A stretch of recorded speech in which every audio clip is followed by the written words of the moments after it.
From where else could we have got it besides from the Nasara, besides from the Yahud? We find that unnecessary expenses is incurred in an engagement taking place. Thereafter a long period is taken. We wait for a long time before we actually get the two of them married. At that time, they are both inclined towards sin and they break the command of Allah subhanahu wa ta'ala. We find Nabi Abbas said that there are three things that should never be delayed. And one of those things is the marriage of a salient, of a woman who is not married once her partner has been found. This should not be delayed. It's not necessary to wait for the uncle from India to come. It's not necessary to wait for my brother Moulana from another province to come. It is not necessary the brother is writing an exam in this university, he's going to come in a few months' time. Why are we creating all these delays? Why are we making it so difficult? Such a simple and sweet sunnah of Nabi Abbas that he sees one of his Sahaba, one from the Ashara Mubashara, Abdul Rahman bin Auf radiallahu anhu, and he noticed some sufra, something like saffron on his clothes, which was not permissible for men. So he asked him that, what is this saffron that I see on your clothes? What is this sufra? He said that I got married to a woman.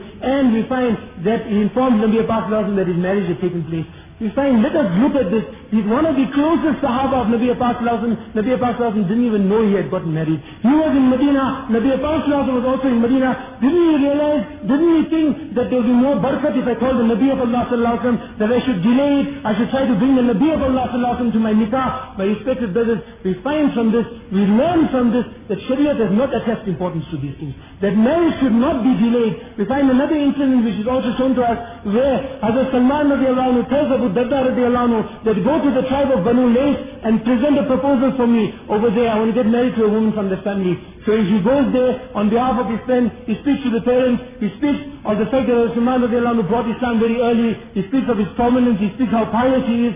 Then the parents consider and they say that we don't want to get our daughter married to Suleman, we want to get her married to you, Abu Darda.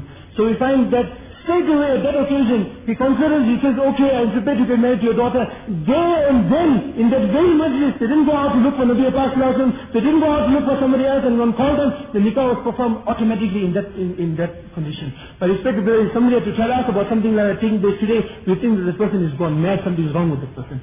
But we find that this is how our thinking has become compared to the teaching of Nabi Abbas. So we find that at that time, now he goes out after having married that woman and he looks for Salman and he goes to him.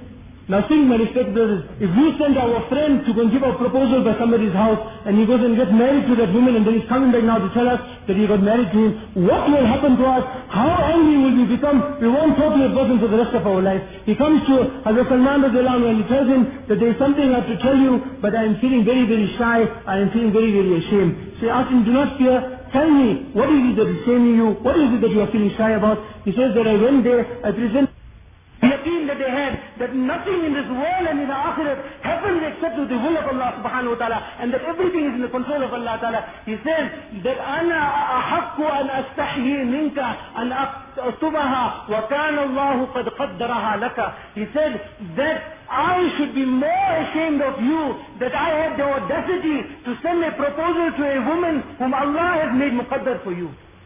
This is the type of yaqeen that they had, that it was in the taqdeer of Allah Ta'ala that he should get married to this woman. I didn't even have the right to send a proposal for this woman. That was the type of cleanliness that they had in their heart. My respected brothers, this is what we have to bring into our life. I've gone long beyond the time. Brothers should forgive us. We find that it's a holiday, so we took a bit more of your time. Inshallah, if Allah Ta'ala gives life and opportunity, we will discuss actually the function of nikah, how it should be carried out, and how the man and woman should live together in the light of the ahadith and the weekend. Allah Ta'ala give each and every one of us.